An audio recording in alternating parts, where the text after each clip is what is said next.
अस्सलाम वालेकुम students, welcome to my channel Easy learnings.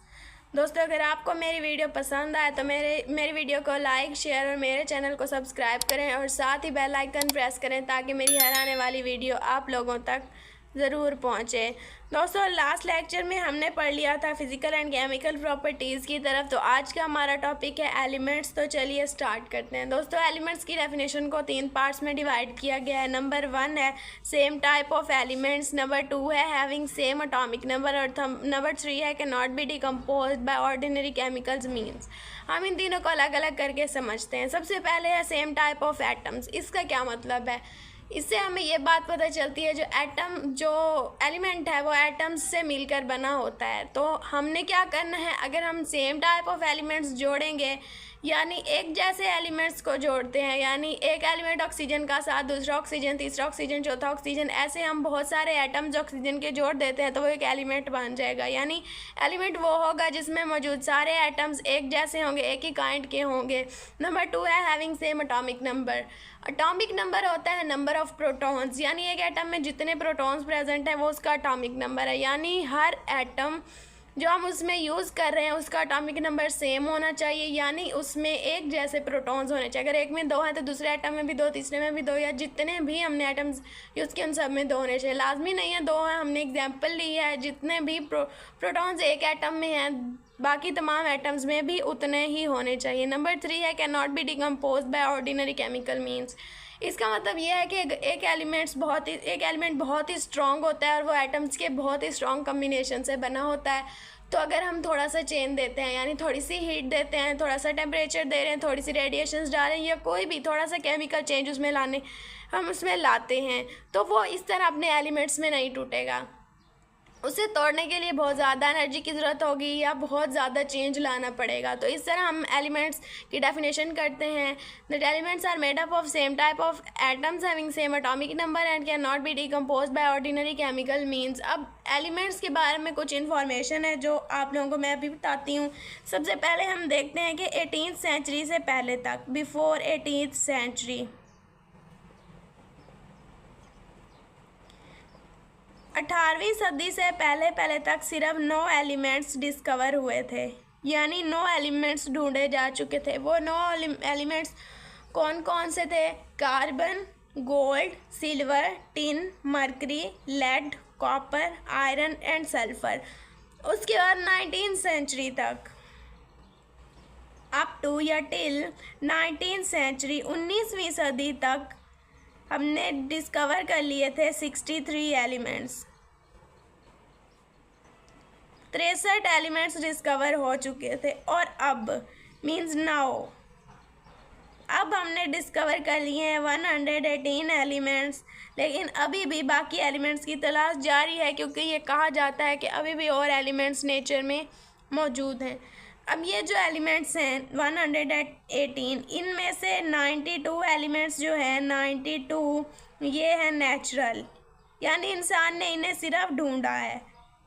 ये नेचर में पहले से पाए जाते थे, हमने सिर्फ इन्हें ढूंढा है। और बाकी जो 26 हैं वो हैं आर्टिफिशियल, यानी इन्हें ह्यूमंस ने, मैन ने लैब में तैयार किया है। आई होप आपको समझ आ गई होगी। अब हम देखते हैं कि एलिमेंट्स किन स्टेट्स में एग्जिस्ट करता है। दोस्तों, elements all the 3 states of matter में एग्जिस्ट करता है, यानी एलिमेंट्स सॉलिड भी होते हैं, लिक्विड भी होते हैं और गैसेस भी होते हैं। तो हम देखते हैं एलिमेंट्स सॉलिड कौन कौन से होते हैं। सॉलिड एलिमेंट्स में आता है सोडियम, कॉपर, जिंक, गोल्ड और भी कई ऐसे 118 एलिमेंट्स में से मेजॉरिटी एलिमेंट्स सॉलिड स्टेट में पाए जाते हैं। नंबर 2 है लिक्विड। दोस्तों, आज तक लिक्विड में बस 2 ही एलिमेंट्स मिले हैं। नंबर 1 है मरकरी और नंबर 2 है ब्रोमीन। ये MCQs भी है, बहुत इंपॉर्टेंट MCQs हैं। सॉलिड, लिक्विड और गैशियस स्टेट में जो एलिमेंट्स पाए जाते हैं वो आप लोगों को स्टेट देंगे, आपने एलिमेंट चूज़ करना होगा, या एलिमेंट देंगे आपने उसकी स्टेट चूज़ करनी होगी। नंबर 3 है गैसेस। गैसेस में भी काफ़ी सारे एलिमेंट्स पाए जाते हैं। नाइट्रोजन एलिमेंट गैसियस फॉर्म में पाया जाता है। ऑक्सीजन है, क्लोरीन है, और हाइड्रोजन है। यहाँ पर एक MCQs आता है कि जो एलिमेंट्स है वो दो तरह के होते हैं, मेटालिक या नॉन मेटालिक, यानी या तो वो मेटल्स होंगी या वो नॉन मेटल्स होंगी। तो यहाँ पर MCQs जो है वो है 80% एलिमेंट्स एग्जिस्ट एज मेटल्स। दोस्तों मेटल्स और नॉन मेटल्स क्या होते हैं इंशाल्लाह आप चैप्टर 4 में बिल्कुल अच्छी तरह समझ जाएंगे। अभी यहाँ पर एज एन MCQ आप याद रखें कि 80% एलिमेंट्स मेटल के तौर पर एग्जिस्ट करते हैं। दोस्तों तमाम एलिमेंट्स को सिंबल से रिप्रेजेंट किया जाता है। तो सिंबल्स क्या होते हैं? ये होते हैं एब्रीवेशंस ऑफ नेम। एब्रीवेशन का मतलब है शॉर्ट करके लिखना। Abbreviations of names. अब ये जो नेम है एलिमेंट्स के, ये मुख्तलिफ ज़ुबानों से लिए जा सकते हैं। These are the abbreviations of names of elements, names of elements. और ये किन किन लैंग्वेजेस से लिए जाते हैं? ये इंग्लिश लैंग्वेज से भी हो सकते हैं, ये लैटिन से भी हो सकते हैं, ये ग्रीक से भी हो सकते हैं, जर्मन से भी हो सकते हैं। यानी इन जो एलिमेंट्स हैं इनका उस लैंग्वेज में, जिस लैंग्वेज को हम देख रहे हैं, जिस लैंग्वेज में हम इसका सिंबल यूज़ करें, उस लैंग्वेज में इसका क्या नाम है वो नाम लेके हम उसके जो फर्स्ट 1 लेटर लिया जाता है या 2 लेटर्स लिए जाते हैं उनसे जो है वो सिंबल्स बनाई जाती हैं। अब सिंबल्स को लिखने के 2 तरीके हैं। अगर है हमने मतलब जो साइंटिस्ट ने डिसाइड किए हुए हैं उनके जो एलिमेंट्स हैं वो अगर है 1 लेटर तो हम उसे कैपिटलाइज करेंगे। लाइक हम लेते हैं ऑक्सीजन का, तो ऑक्सीजन को रिप्रेजेंट किया जाता है O से। तो हम अगर 1 लेटर है तो हम उसे कैपिटलाइज करेंगे यानी कैपिटल फॉर्म में लिखेंगे जहाँ पर आ जाए 1 लेटर सिंबल। लेकिन अगर यूज़ हो रहा है 2 लेटर सिंबल तो हम उसमें क्या करेंगे? फर्स्ट लेटर को कैपिटलाइज करेंगे और सेकंड लेटर को हम शॉर्ट अल्फ़ाबेट्स में या छोटी ABC में लिखेंगे। तो हम देखते हैं सोडियम को। सोडियम का जो सिंबल है वो इसके इंग्लिश नेम से नहीं लिया गया बल्कि इसके किसी और ज़बान, आई थिंक लैटिन नेम से लिया गया है और इसका वो नेम है नेट्रियम। तो वहाँ से हम इसको रिप्रेजेंट करते हैं Na से। तो अब देखें दोस्तों, हम फर्स्ट लेटर को कैपिटलाइज करेंगे जबकि दूसरे को हम कैपिटलाइज नहीं करेंगे। उसके बाद आगे एक इम्पॉर्टेंट कॉन्सेप्ट आता है, वो भी एलिमेंट्स से ही रिलेट करता है और वो है वैलेंसी। दोस्तों वैलेंसी क्या होती है? अगर हम इसकी डिफ़ाइन करें तो इसकी सिंपल डिफ़ाइन आती है combining capacity of elements with other elements. इसके लिए कुछ इंपॉर्टेंट कॉन्सेप्ट्स लेना ज़रूरी हैं दोस्तों। एक जो एटम है अगर हम उसका स्ट्रक्चर देखें तो उसके दरमियान में न्यूक्लियस पाया जाता है। यह है न्यूक्लियस। इसमें होते हैं एक तो प्रोटॉन्स और दूसरे न्यूट्रॉन्स। प्रोटॉन्स पे पॉजिटिव चार्ज और न्यूट्रॉन्स न्यूट्रल। और इसके इर्द गिर्द जो है ना इलेक्ट्रॉन्स इस तरह शेल्स में रिवॉल्व कर रहे होते हैं। अब जो है ना इनमें इलेक्ट्रॉन्स को शेल्स में डिवाइड करने का भी एक रूल है। जो फर्स्ट ऑर्बिट है या फर्स्ट शेल है वो हमेशा 2 इलेक्ट्रॉन्स लेता है। ये आप अगले चैप्टर्स में अच्छी तरह समझ जाएंगे। यहाँ पर मैं सिर्फ आपको एक शॉर्ट कॉन्सेप्ट दे रही हूँ ताकि आप वैलेंसी को समझ सकें। फर्स्ट जो ऑर्बिटल है या फर्स्ट शेल है इसमें 2 इलेक्ट्रॉन्स आते हैं, अगले में 8 आते हैं, उससे आगे फिर इस तरह बढ़ते जाते हैं। तो वैलेंसी क्या है दोस्तों? एक एलिमेंट है, लाइक हम ले लेते हैं अगर सोडियम को ही ले लेते हैं। सोडियम है ना, इसमें होते हैं 11 इलेक्ट्रॉन्स। अगर हम उसको डिवाइड करते हैं तो दरमियान में nucleus, first shell, second shell, third shell. First shell में 2 इलेक्ट्रॉन्स आ जाएंगे, सेकेंड शेल में 8 इलेक्ट्रॉन्स आ जाएंगे। अब बच गया 1 इलेक्ट्रॉन, वो आ जाएगा थर्ड शेल में। तो इस तरह हम साथ देखते हैं क्लोरीन को ताकि हम वैलेंसी को अच्छी तरह समझ सकें। क्लोरीन में होते हैं 17 इलेक्ट्रॉन्स होते हैं। अगर हम उसका स्ट्रक्चर ड्रा करते हैं तो दरमियान में nucleus, first shell, second shell और थर्ड शेल। फर्स्ट शेल में 2 इलेक्ट्रॉन्स, फर्स्ट शेल में 2 इलेक्ट्रॉन्स, सेकेंड शेल में 8 इलेक्ट्रॉन्स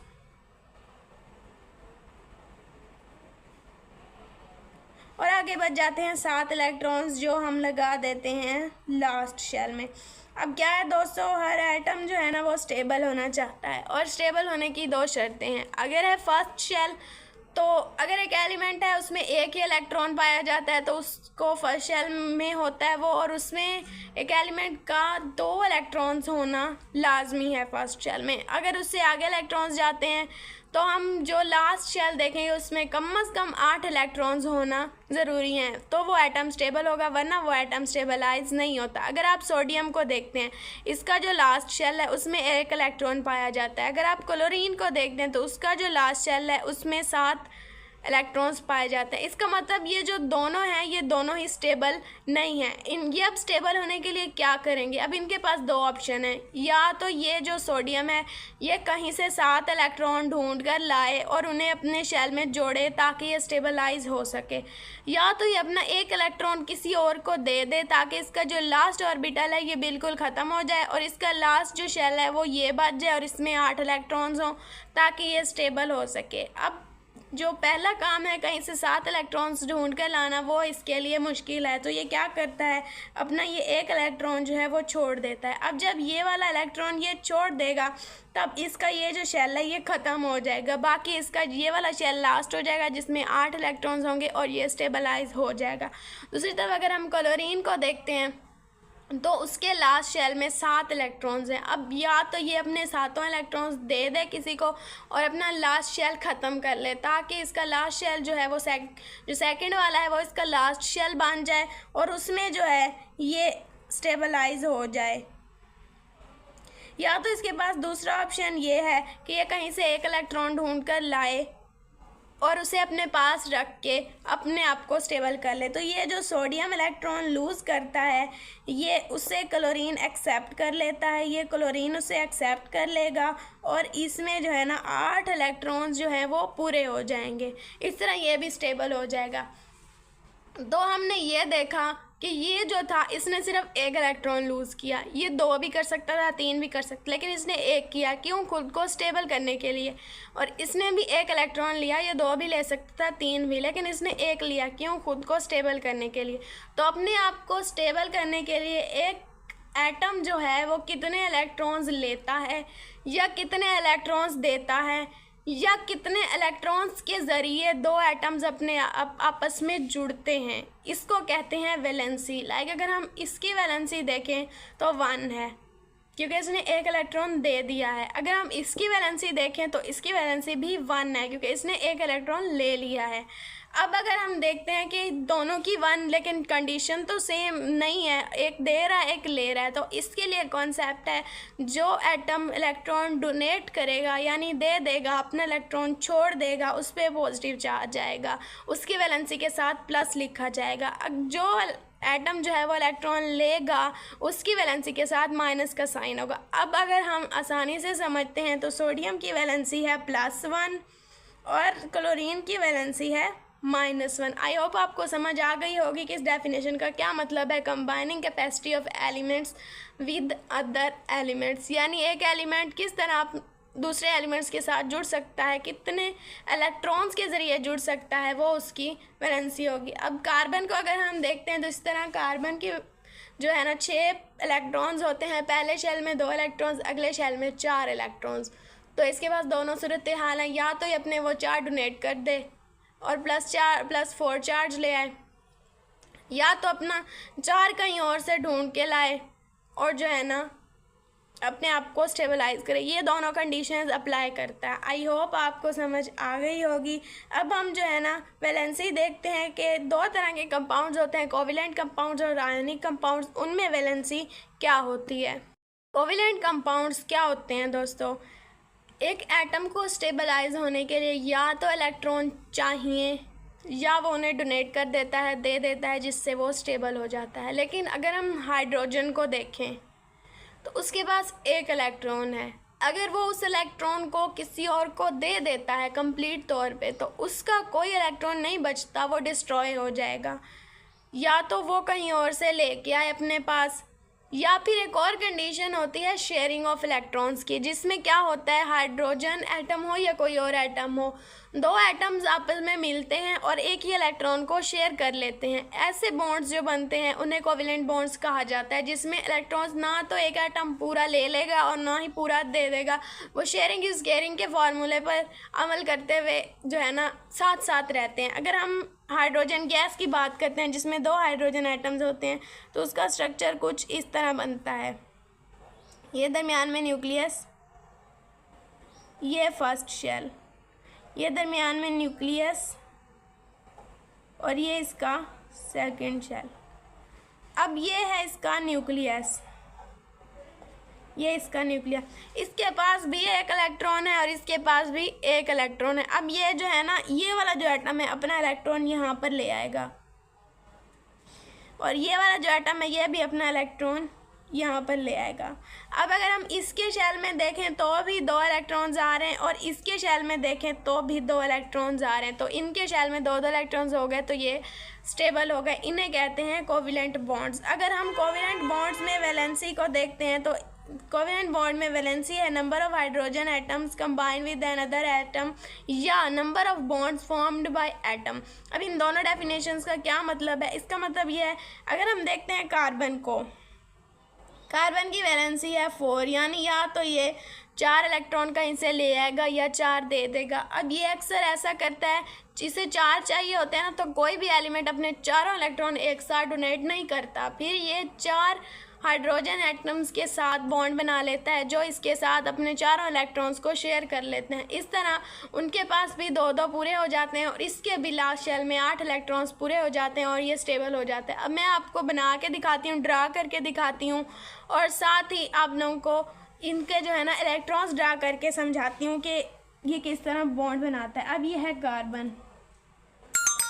अगर हम कार्बन का लास्ट शेल देखते हैं तो उसमें है 4 इलेक्ट्रॉन्स। अभी मैं न्यूक्लियस वगैरह नहीं बना रही, मैं सिर्फ एलिमेंट से आपको समझा रही हूँ। तो इसके लास्ट शेल में है 4 इलेक्ट्रॉन्स। ये मैंने डॉट से इसके जो है ना इलेक्ट्रॉन्स को वाजे कर दिया। साथ ही हम लेते हैं 4 हाइड्रोजन एटम्स, हम उन्हें जो है ना हाइड्रोजन जो एटम है उनके इलेक्ट्रॉन्स को हम क्रॉस से रिप्रेजेंट अगर करते हैं तो वैसे तो आप इसको क्रॉस इसको डॉट भी कर सकते हैं और जो है ना इसको डॉट और उसको क्रॉस भी कर सकते हैं। अब मैं ले रही हूँ 4 हाइड्रोजन एटम, एक इधर लगा दिया, एक इधर लगा दिया, एक इधर लगा दिया, एक इधर लगा दिया। साथ ही इनके जो है ना ये मैंने लगा दिए हाइड्रोजन के इलेक्ट्रॉन्स। अब अगर आप इंडिविजुअली देखें, इस हाइड्रोजन के पास भी 2 इलेक्ट्रॉन हो गए, इसके पास भी 2 इलेक्ट्रॉन हो गए, इसके पास भी 2 इलेक्ट्रॉन, इसके पास भी 2 इलेक्ट्रॉन हो गए। और अगर हम कार्बन की काउंट करते हैं तो कार्बन में भी 8 इलेक्ट्रॉन पूरे हो गए। इस तरह ये स्टेबल हो गया, क्योंकि कोवेलेंट कंपाउंड्स अक्सर हाइड्रोजन की कंबाइनिंग से बनते हैं। इसलिए डेफिनेशन में ये लिखा गया है